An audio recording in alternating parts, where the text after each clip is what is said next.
This guy makes art from Rubik cubes. He wanted to honor Alan Rickman's 11th year death, and so he made his roll from cubes.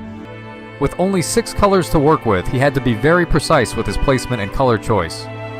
Once he made 20 cubes, he stacked them on top of one another and repeated this process 100 times.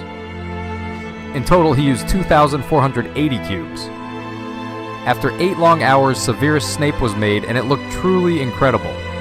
I loved Snape from the movies, but who was your favorite character?